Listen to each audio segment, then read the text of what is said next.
শীতের কাজ কিন্তু শেষ, এবার শুরু হবে গ্রীষ্মের কাজ। যেহেতু গরম পড়ে গেছে, আর গরম পড়ার সাথে সাথে কিন্তু এঁচোড় কাঁঠাল যেটাই বলো সেটাও কিন্তু বেরোনো শুরু হয়ে গেছে। তো আজকে এঁচোড়ের খুব ভালো একটা সুস্বাদু রান্নার রেসিপি নিয়ে কিন্তু তোমাদের সামনে হাজির হয়ে গেলাম। তার জন্য কিন্তু এঁচোড়টাকে খুব ভালোভাবে ছোট ছোট করে কিউব করে কেটে নিয়ে ধুয়ে পরিষ্কার করে নিয়ে কিন্তু প্রেসারে দিয়ে একটা সিটি মারিয়ে নামিয়ে নিলাম।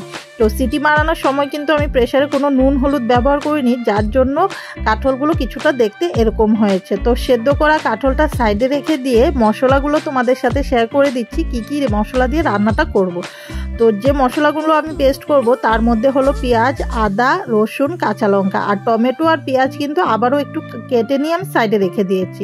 তো এদিকে মশলাটা রেডি করতে করতে তোমাদেরকে বলে দিই, তোমরা যারা যারা আমার চ্যানেলে নতুন আছো বা ভিডিওটা প্রথমবার দেখছো তারা কিন্তু অবশ্যই চ্যানেলটিকে সাবস্ক্রাইব করে দিয়ে পাশে থাকা বেল আইকনটি ক্লিক করে দিও, যাতে আমার ভিডিওর নোটিফিকেশন তোমাদের মোবাইলে পৌঁছে যায়।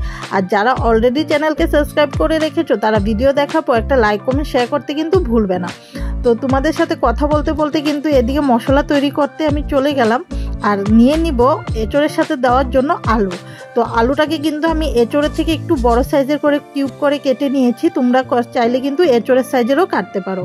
তো এদিকে মশলাও তৈরি হয়ে গেছে, এখন চলে যাব রান্না চাপাতে। তো রান্না চাপানোর জন্য গ্যাস অন করে দিয়ে কড়াই গরম করে দিয়ে দিলাম পরিমাণ মতো সরিষার তেল। তো প্রথমেই কিন্তু সরিষার তেলটা গরম হওয়ার সাথে সাথে আমরা আলুগুলোকে খুব ভালোভাবে কিন্তু গোল্ডেন করে ভেজে নেব। খুব বেশি লাল করে ভাজবো না, তাহলে কিন্তু একটা পুরা ফ্লেভার চলে আসে, সেটা আমার ভালো লাগে না। তো লাল লাল করে ভেজে নিয়ে কিন্তু আলুগুলোকে নামিয়ে সাইডে রেখে দিয়ে তারপরে ভেজে নেব এঁচোড়গুলোকেও।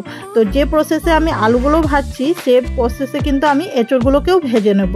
আর কোনো কিছুতেই কিন্তু আমি নুন হলুদ ব্যবহার করিনি। এই রান্নাটা কিন্তু পুরাই আমার মায়ের হাতের রান্না। আমার মা যেভাবে এঁচোড় রান্না করতো সেভাবেই কিন্তু আমি তোমাদের সাথে রেসিপিটা শেয়ার করছি। আশা করি রেসিপিটা তোমাদের ভালোই লাগবে। তো এঁচোড়গুলোকে কিন্তু দুভাগে আমি ভেজে নিচ্ছি, একটু ডুবো ডুবো তেলে ক্রিস্পি করে ভাজতে হবে। যত কড়কড়া করে ভাজা হবে এঁচোড় রান্নার টেস্টটা কিন্তু ততটাই ডাবল হয়ে যাবে। তো এঁচোড়গুলোও কিন্তু খুব ভালোভাবে লালচে করে ভেজে আমি তুলে রাখবো।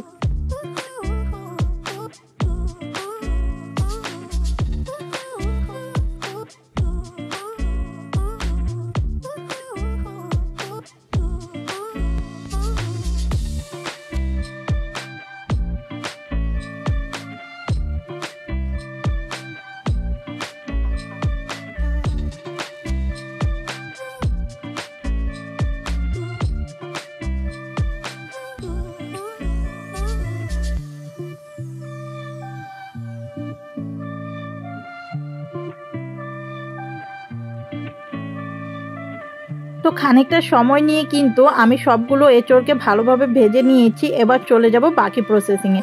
তো এঁচোড় আর আলু ভাজাটা ঠান্ডা হয়ে গেলে এখানে দিয়ে দেবো উপরে টমেটো কুচি আর দিয়ে দেবো কিউব করে রাখা পেঁয়াজ। তারপরে যে মশলাটা আমরা তৈরি করে রেখেছিলাম আদা, কাঁচা লঙ্কা, রসুন আর পেঁয়াজের, সেটাও দিয়ে দিলাম সামান্য একটু জল, মশলা বাটিটা ধুয়ে দিয়ে দিলাম 2 থেকে 3টি তেজপাতা ছিঁড়ে, দিয়ে দিলাম 1.5 টেবিল চামচের মতো জিরে গুঁড়ো, দিয়ে দিলাম 1 টেবিল চামচের মতো হলুদ গুঁড়ো আর দিয়ে দেবো 1.5 টেবিল চামচের মতো লাল লঙ্কার গুঁড়ো আর দিয়ে দেবো স্বাদ মতো নুন।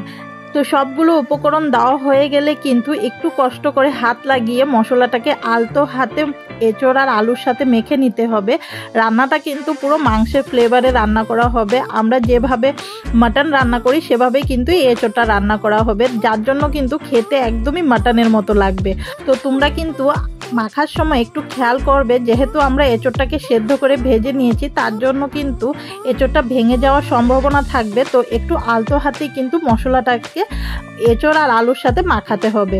তো মাখানো হয়ে গেলে কিন্তু চলে যাব আমরা রান্না চাপাতে। তো তার জন্য কিন্তু যে তেলের মধ্যে আমরা এঁচোড় ভেজেছিলাম সেখানে আরেকটু সামান্য সরিষার তেল অ্যাড করে দিয়ে গরম করে দিয়ে দেবো এঁচোড়গুলোকে, দিয়ে খুব ভালোভাবে কিন্তু মশলাটাকে তেলের সাথে কষাতে হবে।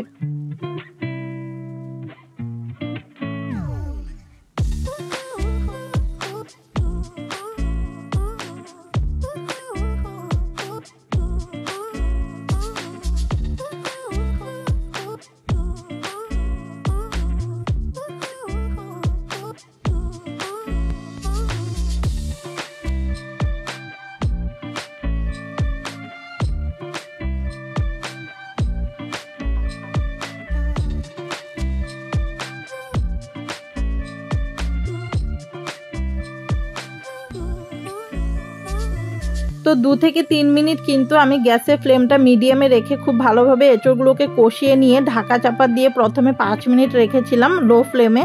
তো 5 মিনিট পর কিন্তু আবারও চলে আসলাম। তো 5 মিনিট লো ফ্লেমে ঢাকা চাপা দিয়ে রাখার কারণটা এটাই যে এঁচোড় আর সবগুলো মশলা থেকে এক্সেস জলটা ছেড়ে দিবে। তো খুব ভালোভাবে একবার নাড়াচাড়া করে দেব, তারপরে কিন্তু মিডিয়াম ফ্লেমে রেখে ঢাকা চাপা দিয়ে আরও 5 থেকে 7 মিনিট কিন্তু আমরা এঁচোড়টাকে কষিয়ে নেব।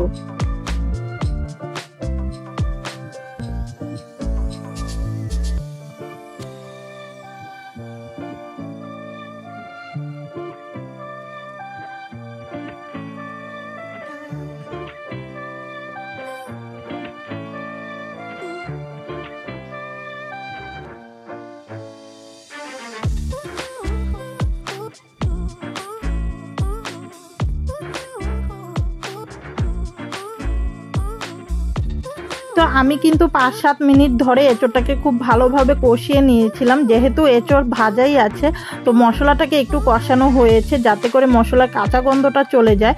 তো মশলাটা কষানো হয়ে গেলে কিন্তু এখানে ঝোলের জন্য পরিমাণ মতো জল আমি এখানে দিয়ে দিয়েছি। যে যতটা ঝোল রাখতে চাও সে কিন্তু ততটাই আন্দাজ করে জলটা দিয়ে দিবে। তো আমি ঝোলের জন্য জল এখানে দিয়ে কিন্তু খুন্তি দিয়ে আলতো হাতে খুব ভালোভাবে একবার নাড়াচাড়া করে দিচ্ছি।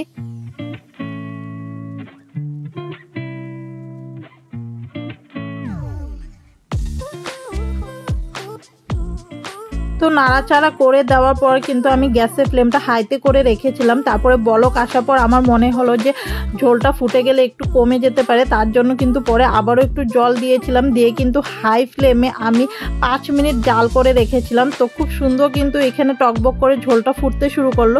তখন কিন্তু আমি খুন্তি দিয়ে একটু ভালোভাবে নাড়াচাড়া করে দিয়ে কিন্তু গ্যাসের ফ্লেমটা আবার লো টু মিডিয়ামে রেখে একটু ফুটিয়ে নিয়েছিলাম ঝোলটা। তো আমি কিন্তু গ্যাসের ফ্লেমটা লো টু মিডিয়ামে রেখে প্রায় 10 মিনিটের মতো ঝোলটাকে ফুটিয়ে নেওয়ার পর ঝোলের থিকনেসটা কিছুটা এরকম হয়েছে। তোমরা দেখে বুঝতেই পারছো যে কতটা টেস্টি হয়েছে এঁচোড় রান্নাটা, আর কালারটাও কিন্তু খুব সুন্দর হয়ে এসেছে।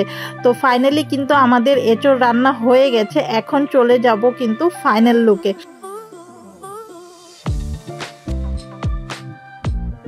তো ফাইনালি কিন্তু আমাদের এঁচোড় তৈরি হয়ে গেছে। আশা করি রেসিপিটা তোমাদের কাছে ভালো লাগবে।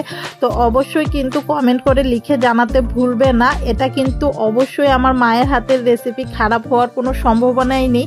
আর আমি কিন্তু খুব সিম্পলভাবেই রেসিপিটা তোমাদের সাথে শেয়ার করেছি। অবশ্যই বাড়িতে একবার তৈরি করবে আর আমাকে কমেন্টে জানাবে যে তোমাদের কিরকম লেগেছে আমার মায়ের হাতে স্পেশাল এই এঁচোড় রান্নার রেসিপিটা। তো তোমরা সবাই ভালো থাকবে, সুস্থ থাকবে, এভাবেই কিন্তু আমাকে সাপোর্ট করে যাবে যাতে আগামী দিনে আরও ভালো ভালো রান্না ভিডিও আমি তোমাদের সাথে শেয়ার করতে পারি। ধন্যবাদ।